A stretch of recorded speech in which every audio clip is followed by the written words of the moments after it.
నా శత్రువులు అనేకులై ఉన్నారు, అయినను వారు నా మీదికి రాకుండానట్లు సమాధానము కలుగజేసి ఆయన నా ప్రాణమును విమోచించి ఉన్నాడు. ఆమెన్.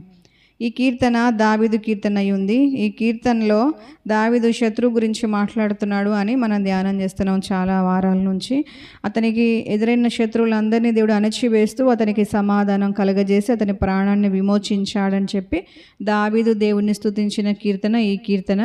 మొదటిగా మనం సౌలు అనే శత్రువు దావీదుకు ఎదురైనప్పుడు దేవుడు ఏ విధంగా సౌలు చేతి నుంచి దావీదును తప్పించాడు, అసలు సౌలు ఎందుకు శత్రువు కావాల్సి వచ్చింది అనే విషయం ధ్యానం చేసినాం. ఆ తర్వాత అబ్షాలోం గురించి కూడా మనం ధ్యానం చేసినాం. అబ్షాలోము తన సొంత కుమారుడే అయినప్పటికీ దావీదుకు వ్యతిరేకంగా అతను లేచినాడు, కానీ దేవుడు అతని చేతి నుంచి కూడా దావీదును తప్పించి క్షేమం ఇచ్చినాడు. అసలు అబ్షాలోం ఎందుకు శత్రువు కావాల్సి వచ్చింది అనే విషయం కూడా మనం ఆలోచన చేసినాం. తర్వాత దావీదు అబ్షాలోం దగ్గర నుంచి పారిపోతున్నప్పుడు షిమి అనే వ్యక్తి శత్రుత్వం ఏం లేకపోయినప్పటికీ ఒక శత్రువులాగా వ్యవహరించి దావీదు మీద దుమ్ము ధూళి ఎగరబోస్తూ నిందించాడు, శపించాడు, అవమానపరిచినాడు. అతను ఎందుకు శత్రువుగా లేచినాడు, ఆ తర్వాత అతను ఎట్లా అణచివేయబడ్డాడు, దావీదుని దేవుడు ఎట్లా కాపాడినాడు, ఇట్లాంటి విషయాలు ఇవన్నీ మనం ధ్యానం చేస్తూ వస్తున్నాం. ఈ వారం మనం అదే అంశము, కాకపోతే వ్యక్తి వేరు. అతనికి దావీదుకు శత్రువుగా లేచినటువంటి ఇంకొక వ్యక్తి ఎవరు అంటే అహీతోపెలు. ఈరోజు మనం అహీతోపెలు గురించి ఆలోచించబోతున్నాం. అహీతోపెలు ఎవరు, అతను దావీదుకు శత్రువుగా ఎందుకు లేచినాడు, తర్వాత దేవుడు ఎట్లా అతన్ని అణచివేసినాడు, ఈ విషయం మనం ఈరోజు ధ్యానం చేయబోతున్నాం. అహీతోపెలు ఎవరు అని అంటే దావీదు యొక్క మంత్రి అని వాక్యం సెలవిస్తుంది. దావీదు రాజుగా ఉన్నాడు, అతని ఆస్థానంలో సలహాదారుడుగా మంత్రిగా అహీతోపెలు ఉన్నాడు. అహీతోపెలు ఎవరు అంటే గీలో అనే ప్రాంతానికి చెందినవాడని, అతను కూడా ఇశ్రాయేలీయుడే అంటే యూదా జనాంగంలోని వాడే అని వాక్యం సెలవిస్తుంది. అయితే అతను చాలా జ్ఞానవంతుడని, యుక్తిపరుడని, అతను చేసిన ఏ ఆలోచన అయినా ఎంత పర్ఫెక్ట్గా ఉండేవట అంటే ఎవరైనా ఒక వ్యక్తి దేవుని దగ్గరికి వెళ్ళి నేను ఈ పని చేస్తే ఎలా ఉంటుంది, నేను ఈ దారిలో నడిస్తే ఎలా ఉంటుంది, నేను సక్సెస్ అవుతానా ఫెయిల్ అవుతానా, నాకు సహాయం చేయమని దేవుడిని అడిగినప్పుడు దేవుడు ఎంత పర్ఫెక్ట్ ఆలోచన చెప్తాడో అహీతోపెలు దగ్గరికి వెళ్ళి అడిగినా కూడా అంత పర్ఫెక్ట్ ఆలోచన ఆ కాలంలో వచ్చేదట. అంత మంచి జ్ఞానం కలిగి జరగబోదాన్ని సరిగ్గా యోచించి వివేచించి స్టెప్ చేయగలిగినటువంటి వివేకం కలిగినటువంటి వ్యక్తి. కానీ అతను ఎంత జ్ఞానం ఉన్నా, ఎంత వివేకం ఉన్నా, ఎంత టాలెంట్ ఉన్నా ఏమైందంటే ఒకనొక సమయం వచ్చేసరికి ఒక నీతిమంతునికి వ్యతిరేకంగా లేచి అతను ఏమైనాడంటే నశించిపోయినట్టుగా వాక్యం సెలవిస్తుంది.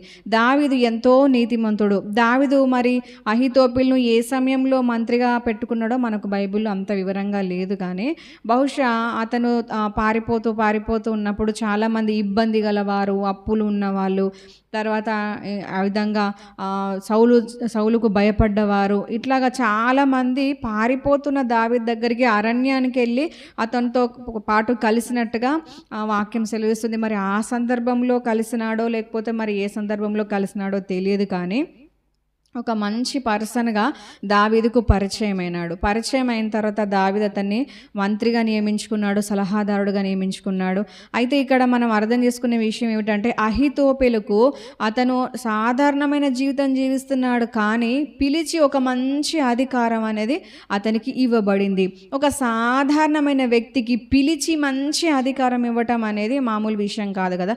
ఇప్పుడు సాధారణమైన వ్యక్తులకు గవర్నమెంట్ జాబ్స్ దొరుకుతాయా? ఇప్పుడు ప్రస్తుత కాలంలో గవర్నమెంట్ జాబ్స్ దొరకాలంటే ఎంతో కాంపిటీషన్ ఉన్నది.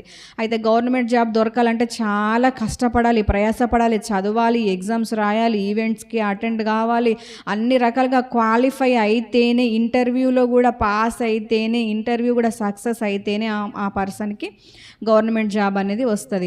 అట్లా ఒక గవర్నమెంట్ జాబ్లో ఒక రాజు దగ్గర, ఒక అధికారి దగ్గర, ఒక మంచి హై పొజిషన్లో ఒక పర్సన్ ఉన్నాడంటే అతను సాధారణమైన మనిషి, సాధారణమైన వ్యక్తి, సాధారణమైన టాలెంట్ కాదు. అయితే అతనికి ఉన్నటువంటి దేవుడిచ్చిన జ్ఞానము, అతనికి ఉన్న టాలెంటు, వాక్చాతుర్యము, ప్రతి పరిస్థితిని క్షుణ్ణంగా అర్థం చేసుకునే శక్తి, మంచి నిపుణత కలిగినటువంటి వ్యక్తి అని చెప్పేసి మనం అహీతోపెలు గురించి మనం చెప్పుకోవచ్చు. ఎవరైతే మంచి నిపుణత కలిగి వర్ధిల్లుతారో ఆ వ్యక్తి ఎక్కడ నిలుస్తారట? సాధారణమైన మనుషుల ముందు కాదు, కానీ ఒక రాజుల ఎదుట నిలిచే గొప్ప అవకాశం దొరుకుతుంది. సేమ్ అదేవిధంగా అహీతోపెలు కూడా మంచి నిపుణత కలిగి ఉన్నాడు. పరిస్థితులను కరెక్ట్గా అర్థం చేసుకొని పరిస్థితుల్ని క్షుణ్ణంగా అనాలసిస్ చేయడం అంటారు కదా, అట్లా అనాలసిస్ చేస్తూ నిపుణత కలిగి పరిస్థితిని అర్థం చేసుకొని మంచి జ్ఞానంతో ముందుకు స్టెప్ చేసే జ్ఞానవంతుడు, వివేకవంతుడు, యుక్తిపరుడు అతను. అలాంటి మంచి నిపుణత కలిగి ఉన్నాడు కాబట్టి దావీదు రాజు దగ్గర మంత్రిగా నియమించబడ్డాడు. మంచి ఆపర్చునిటీ. దేవుడు అతన్ని చాలా సాధారణమైన స్థితిలో నుంచి తీసి ఎక్కడ నిలబెట్టినాడంటే అధికారులతో కూర్చుండే అధికారం దేవుడు అతనికి ఇచ్చినాడు. గొప్ప భాగ్యం ఇచ్చినాడు. అయితే అట్లాంటి భాగ్యం దొరికినటువంటి అహీతోపెలు దావీదు దగ్గర ఉన్నప్పుడు మంచి నమ్మకస్తుడుగానే కొనసాగుతున్నాడు. దావీదు దగ్గర ఉన్నప్పుడు మంచి సలహాదారుడుగానే ఉన్నాడు. దావీదు దగ్గర కొనసాగుతున్నప్పుడు అన్ని రకాలుగా సహకారిగానే ఉన్నాడు. అయితే ఒకానొక సమయం వచ్చినప్పుడు ఏం జరిగింది అని అంటే దావీదు పారిపోతున్న పరిస్థితి.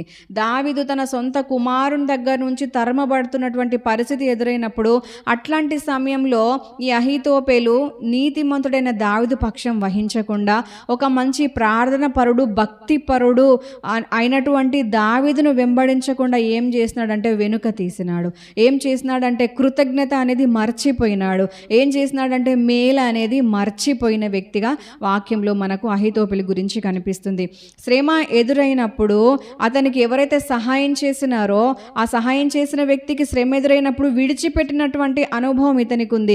మనకు ఎవరైనా సహాయం చేసిన వ్యక్తులు వాళ్ళకి సహాయం ఎదురైన పరిస్థితి, వాళ్ళకు సహాయం అవసరమైన పరిస్థితి ఉన్నప్పుడు, లేకపోతే వాళ్ళకి ప్రాణాపాయ పరిస్థితి ఉన్నప్పుడు, వారికి కీడు ఎదురైనప్పుడు, వారు దయనీయమైన స్థితిలో ఉన్నప్పుడు మనం విడిచిపెట్టి వెళ్ళిపోవటం కాదు, కానీ మనము వారికి సహకారంగా ఉండే వారంగా ఉండాలి, కృతజ్ఞత చూపించే వారంగా ఉండాలి. ఇక్కడ కృతజ్ఞత లేని వ్యక్తిగా అహీతోపెలు కనిపిస్తున్నాడు. అసలు అహీతోపెలు దావీదుకు శత్రుగా ఉండాల్సిన అవసరం లేదు, దావీదుకు వ్యతిరేకంగా మాట్లాడాల్సిన అవసరం లేదు. కానీ ఇక్కడ ఏం చేస్తున్నాడంటే దావీదుకు వ్యతిరేకంగా అబ్షాలోం పక్షం చేరినాడు. మనము ఎల్లప్పుడూ నీతిమంతుల పక్షమై దేవుని పక్షమై నిలిచే వారంగా మనము ఉందుముగాక. ఆమేన్. అహీతోపెలుకు పిలిచి అధికారం ఇవ్వబడింది, పిలిచి మంచి హోదా ఇవ్వబడింది. అట్లాంటి పరిస్థితిలో అహీతోపెలు ఆ హోదా, అధికారం ఇచ్చి ఉన్నత స్థాయిలో నిలబెట్టినటువంటి, సహాయం చేసినటువంటి, ఉపకారం చేసినటువంటి దావీదును మరచి, అతని మేలు మరచి, కృతజ్ఞత మరచి దావీదు ప్రాణాపాయ స్థితిలో ఉన్నాడని చెప్పేసి దావీదుకు వ్యతిరేకంగా దావీదు శత్రువు దగ్గరికి వెళ్ళి చెయ్యి కలిపినాడు. ఇది దేవుని దృష్టికి చాలా వ్యతిరేకమైనటువంటి క్రియ. దేవుడు ఏం కోరుతున్నాడంటే మనము కృతజ్ఞత కలిగిన వారంగా ఉండాలి. మనము మేలు మర్చిపోయే వారంగా ఉండొద్దు, కానీ మేలు జ్ఞాపకం చేసుకొని ప్రతి మేలు మనం చేసే వారంగా ఉండాలి. బైబిల్లో కొంతమంది వ్యక్తులు ఉన్నారు కృతజ్ఞత లేనివారు. కృతజ్ఞత లేనివారుగా ఉండకూడదు అని దేవుడు కోరుతున్నాడు. ఎవరు కృతజ్ఞత లేనివారుగా ఉన్నారంటే మనం చూసినట్లయితే కొత్త నిబంధనలో యేసే కాలంలో చూస్తే యేసే దగ్గరికి ఒక 10 మంది కుష్ఠరోగులు వస్తారు.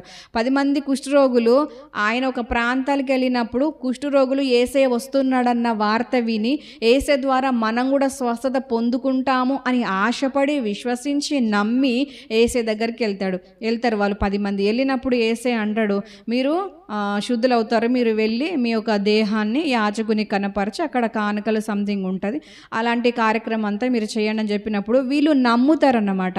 వీళ్ళు నమ్మి యేసయ్య నోటి నుండి వచ్చే ప్రతి మాట కూడా అది సత్యం, అది నెరవేరుతుంది. ఇప్పటికి ఎంతో మందికి నీకు స్వస్థత జరుగుతుంది పో, లేకపోతే నీ విశ్వాసానికి తగినట్టుగా నీకు స్వస్థత జరుగుతుంది, నీ విశ్వాసమే నిన్ను రక్షిస్తుంది, ఇలాంటి మాటలు చెప్పినప్పుడల్లా ప్రతి ఒక్కరికి కార్యం జరుగుతుంది, అలాగే మా కూడా జరుగుతుందని వీరు నమ్మిండ్రు. ఒక 10 మంది కుష్ఠరోగులు వీళ్ళు యేసు దగ్గరకు వచ్చి యేసే నమ్మి ఆయన చెప్పిన మాట నమ్మి వెనుక తిరిగి వెళ్ళిపోతున్నప్పుడు ఏం జరిగింది అంటే వారు శుద్ధులైరి అని వాక్యం సెలవిస్తుంది. వాళ్ళు శుద్ధులైన తర్వాత 10 మందిలో ఒక్కడు చూసుకొని అబ్బా నాకు శుద్ధి అయింది, కుష్ఠరోగం నుంచి నాకు విడుదల వచ్చింది అని చెప్పేసి ఎంతో సంతోషంతో ఆర్భాటంతో కేకలు వేస్తూ దేవుని మహిమపరుస్తూ వెనుకకు తిరిగి వచ్చి ఆయనకు కృతజ్ఞతలు తెలియజేస్తూ ఆయన పాదాల దగ్గర సాగిలపడినట్టుగా వాక్యం సెలవిస్తుంది. అప్పుడు యేసే ఒక మాట ఏమంటాడంటే, అయితే కృతజ్ఞతలు చెల్లించడానికి ఒక్కడు తిరిగి వచ్చిండు, మిగతా 9 మంది ఎక్కడా కదా అని చెప్పేసి అక్కడ యేసే ప్రశ్నించడం జరిగింది. అయితే యేసే ఈ విషయంలో ఆయన కోరుతున్నది ఏమిటి అని మనం అర్థం చేసుకోవాలంటే, కృతజ్ఞత కలిగి ఉండటం దేవునికి చాలా ఇష్టమైనటువంటి క్రియ. మనము దేవుని మందిరానికి వచ్చేటప్పుడు ఎట్లా రావాలని కీర్తనలో చాలా చోట్ల వివరించబడింది. అంటే మనం కృతజ్ఞత అర్పణలు పట్టుకొని ఆయన సన్నిధికి రావాలట.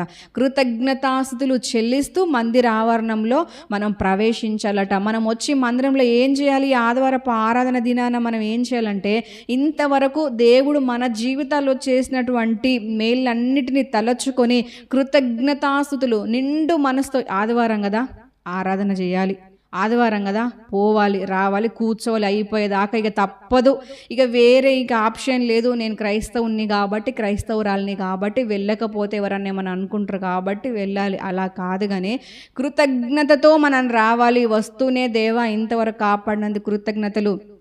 ఆయన సన్నిధిలో ఇలాగ మనం ఎంతో కృతజ్ఞత పూర్వకమైన హృదయముతో కూర్చొని ఆయనకు కృతజ్ఞత ఆస్తుతులు చెల్లించాలని దేవుడు కోరుతున్నాడు. కృతజ్ఞత లేని వారుగా మనము ఉండడానికి వీలు లేదు. ఆ యొక్క 10 మంది కుష్ఠరోగుల్లో ఒక్కడు తిరిగి వస్తే యేసయ్య ఒక్కరిని బట్టి సంతోషించాడు. అదేవిధంగా 9 మందిని బట్టి కూడా ఆయన కొంత హృదయంలో నొచ్చుకున్నట్టుగా వాక్యం సెలవిస్తుంది. కాబట్టి మనం కృతజ్ఞత కలిగిన వారంగా ఉండాలి. తర్వాత 38 సంవత్సరాల రోగి ఒక దగ్గర కనిపిస్తాడు బైబిల్లో. ఎక్కడ అంటే బెతెస్దా అనే కోనేరు దగ్గర ఉంటాడు. అయితే అక్కడ యేసయ్య అతను పిలవకపోయినా కానీ వెళ్ళి, ఆయన అడగకపోయినా, రిక్వెస్ట్ చేయకపోయినా, బ్రతిమాలకపోయినా కనికరపడి వెళ్ళి అతన్ని స్వస్థపరుస్తాడు. స్వస్థపరిచిన దినము విశ్రాంతి దినము. అలాగా ఆ రోజు అతన్ని స్వస్థపరిచిన తర్వాత దేవుడు యేసయ్య అక్కడి నుంచి వెళ్ళిపోతే, ఆ రోజు స్వస్థత పొందుకున్నందుకు పరిసయ్యులు, శాస్త్రులు వారందరూ వచ్చి ఆ యొక్క స్వస్థత పొందుకున్న వ్యక్తి దగ్గరకు వచ్చి, ఈరోజు నువ్వెందుకు నీ పరిపెత్తుకొని నడుస్తున్నావు, ఎందుకు నువ్వు స్వస్థత పొందుకున్నావు, నువ్వెందుకు బాగుపడ్డావు అంటే ఆయన ఏం చెప్పాలి? అయ్యా నేను మరి పరిస్థితి బాలేక ఇన్ని సంవత్సరాల నుంచి నేను వేదన పడుతుంటే ఎవరు నన్ను పరామర్శించలేదు, కానీ ఈరోజు నన్ను బాగుపడితే విమర్శిస్తున్నారా? అయ్యా ఎవరో ఒకరు నన్ను బాగు చేస్తున్నారు, ఎవరైతే ఏమి, నేను స్వస్థత పొందుకున్నా, దేవుడు నాకు మేలు చేసినాడని చెప్పేసి మాట్లాడాల్సింది. కానీ అతను ఏం చేసినాడంటే అక్కడ స్వస్థపరిచిన యేసే గురించి వ్యతిరేకంగా చెప్పి, నన్ను స్వస్థపరిచింది యేసుక్రీస్తే అని చెప్తాడు. చెప్పి అక్కడ యేసుని పట్టిస్తే వాళ్ళందరూ కూడా పరిసయ్యులు, శాస్త్రులు, బోధకులు వాళ్ళందరూ కూడా యేసును హింసించినట్టుగా వాక్యం సెలవిస్తుంది. ఆయన బాధపరిచినట్టుగా వాక్యం సెలవిస్తుంది. ఇతను కూడా కృతజ్ఞత లేని పరిస్థితిలో మనకు కనిపిస్తున్నాడు. దేవుడు మన నుంచి కోరుతున్నది ఏమిటి అంటే కృతజ్ఞత కలిగినటువంటి జీవితాన్ని, కృతజ్ఞత హృదయాన్ని దేవుడు మన నుంచి కోరుతున్నాడు. కాబట్టి ఇంతవరకు మన జీవితాల్లో దేవుడు చేసిన మేలు అన్నీ గుర్తుండకపోవచ్చు. ఎందుకంటే ప్రతిదినం ఒక కానుకగా, ప్రతిదినం ఒక మేలు చేస్తూ, ప్రతిదినం మన ఎడల కృప చూపుతూ దేవుడు ఇంతవరకు నడిపించినాడు. ఎన్నో మేళ్ళు ఉన్నాయి, అన్నీ మనం గుర్తు చేసుకోలేకపోయినా కూడా చాలా మేజర్వి కొన్ని ఉంటాయి మన జీవితంలో.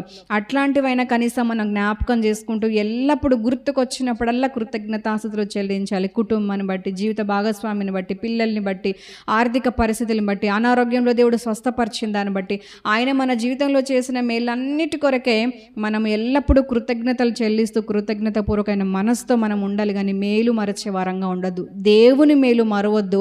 మనుషుల్లో కూడా మనకెవరెవరు మేలు చేశారో వాళ్ళ మేలు మనము మర్చిపోవడానికి వీల్లేదు. మనం కృతజ్ఞత కలిగిన వారంగా ఉండాలని దేవుడు కోరుతున్నాడు. అయితే బైబిల్లో ఒక ప్రజలు ఉన్నారు, ఒక ప్రాంతం ఉంది. వాళ్ళు కూడా కృతజ్ఞత లేని పని చేసినారు, వాళ్ళు కూడా కృతజ్ఞత లేని వారుగా ఉన్నారు.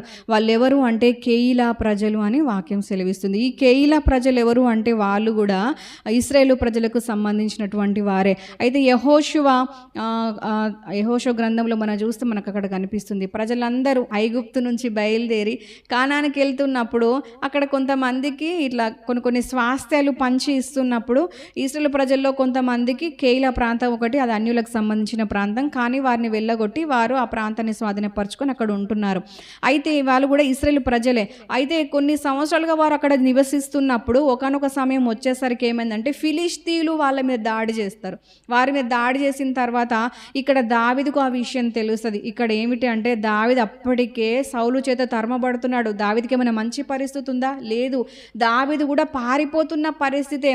ఎక్కడో కొండల్లో గుట్టల్లో ఇంటికి దూరంగా కుటుంబానికి దూరంగా అతను తలదాచుకుంటున్న పరిస్థితి ఉన్నది. కానీ ఇశ్రాయేలు ప్రజలకు శ్రమ వచ్చింది, కష్టం వచ్చింది అని తెలియగానే చాలా బాధపడతాడు దావీదు. ఎంత మంచి మనస్సు కదా!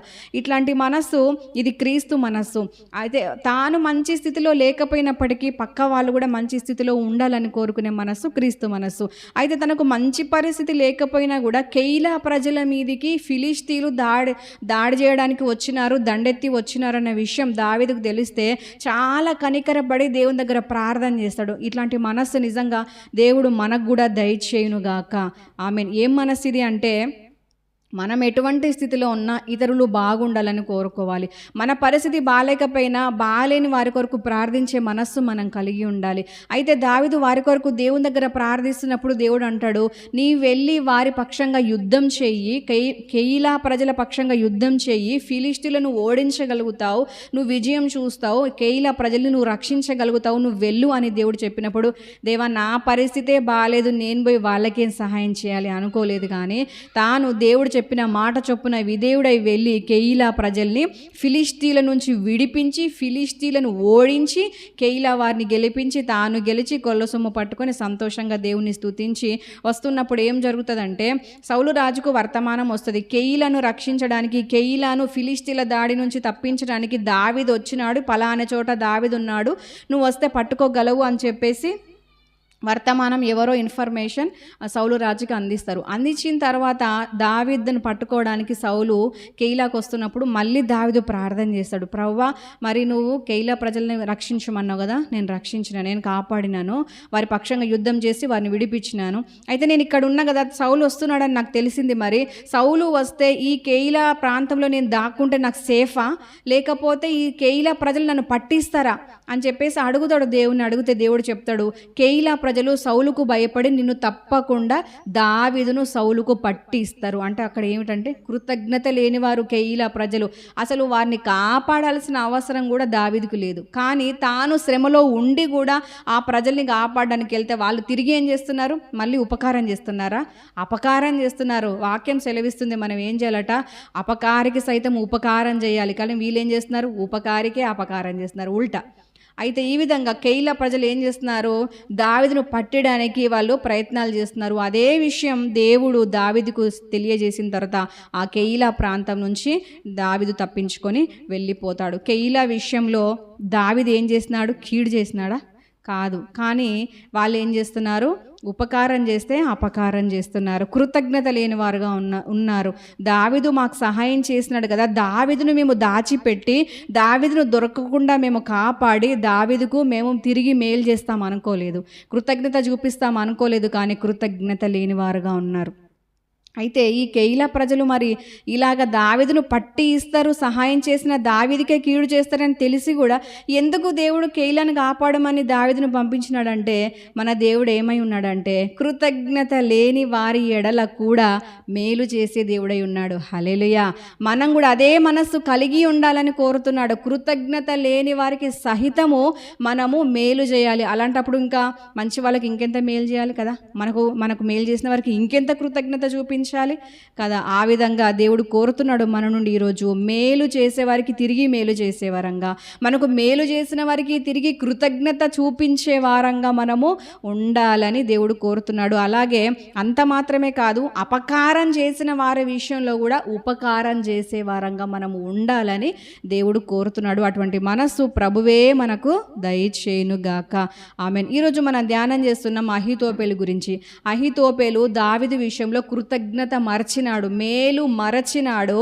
అతని విషయంలో దేవుడు బాధపడ్డాడు, దావీదు కూడా బాధపడ్డాడు. మన విషయమై దేవుడు కానీ ఆయన ప్రజలు కానీ నీతిమంతులు కానీ మనకు మేలు చేసిన వారు కానీ బాధపడే విధంగా మనము నడుచుకొనకుందుముగాక, మనము కృతజ్ఞత లేని వారంగా ఉండకుందుముగాక, మేలు మరచే వారంగా మనము ఉండకుందుముగాక. ఆమేన్. ఇతనిలో ఉన్నటువంటి లక్షణం ఏమిటి అని అంటే, ఇతను శత్రువుగా మారడానికి కారణం ఏం లేదు, కానీ కృతజ్ఞత మర్చిపోయినాడు కాబట్టి దావీదుకు శత్రువుగా లేచినాడు. మనం అట్లా మనకు మేలు చేసిన వారికి శత్రువులుగా లేవకుందుముగాక, కీడులో పడకుందుముగాక.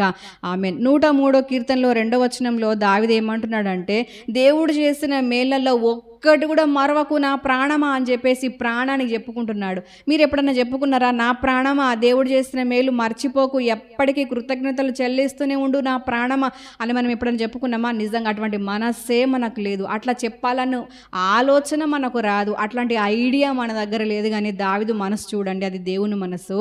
ఎల్లప్పుడూ దేవుడు చేసిన మేలు, తర్వాత మనుషుల ద్వారా అందినటువంటి మేలు కూడా మర్చిపోవద్దు, జ్ఞాపకం ఉంచుకో నా ప్రాణం అని తన ప్రాణానికి హెచ్చరిక చేసుకుంటున్నాడు.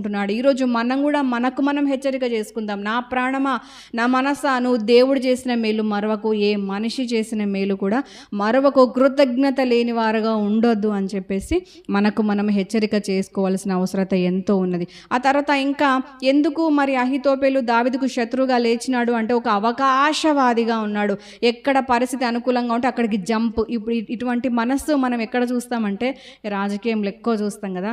ఏ పార్టీ ఇప్పుడు మంచిగా ఫీల్డ్లో ఉన్నదో, ఏది మంచి లీడ్లో ఉందో దాంట్లోకి అందులో ఉన్న కార్యకర్తలు ఏం చేస్తారు, జంప్ అవుతూ ఉంటారు కదా. కానీ ఈ మనస్సు మనం కలిగి ఉండదు. ఏది నీదో దాని పక్షం ఉండాలి. ఆ నీతి, ఆ న్యాయంలో ఎంత శ్రమలు ఉండవచ్చు, కష్టం ఉండవచ్చు, శ్రమ, ఇరుకు, ఇబ్బంది ఉండవచ్చు. కానీ గొప్పతనము లేకపోతే ఒక హుందాతనము లేకపోతే ఉన్నత స్థితి లేకపోవచ్చు. కానీ ఎప్పటికైనా ఏం గెలుస్తుంది? న్యాయం గెలుస్తుంది, సత్యం గెలుస్తుంది. కాబట్టి మనం సత్యం పక్షంగా ఉండాలి, న్యాయం పక్షంగా ఉండాలి, నీతి పక్షంగా మనం ఉండాలి.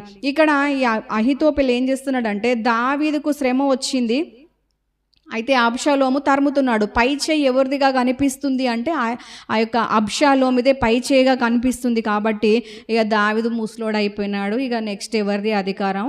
అబ్షాలోమిదే. కాబట్టి ఇశ్రాయేలు ప్రజలందరూ కూడా, ఇశ్రాయేలు ప్రజల్లో ఉన్న 11 గోత్రాలేమో వీరి పక్షంగా ఉన్నారు. ఎవరి పక్షంగా? అబ్షాలోము పక్షంగా.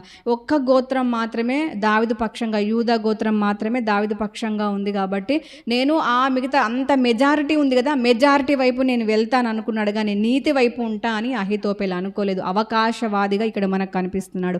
మనము మెజారిటీని చూసే వారంగా కాదు, కానీ మనం సత్యాన్ని, న్యాయాన్ని చూసే వారంగా మనము ఉందుముగాక.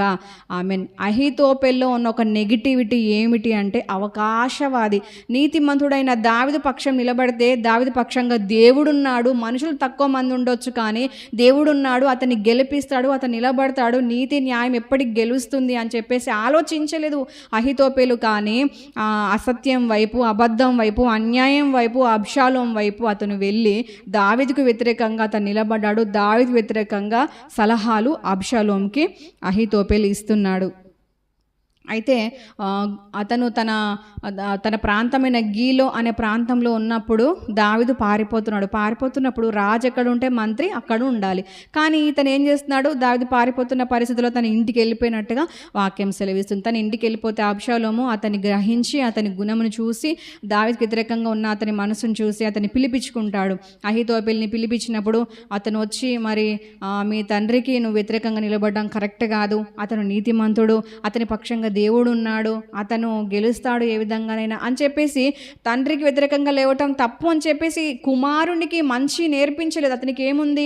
జ్ఞానం ఉంది, తెలివి ఉంది, యుక్తి ఉంది, అతనికి మంచి టాలెంట్ ఉంది, వాక్చాతుర్యం ఉంది, ఏదైనా ఆలోచించి ముందు స్టెప్ చేయగలిగిన నిపుణత ఉన్నది అహీతోపెలుకి. కానీ అక్కడ తాను మంచి స్టెప్ చేయలేదు, అబ్షాలోము కూడా మంచి సలహా ఇవ్వలేదు.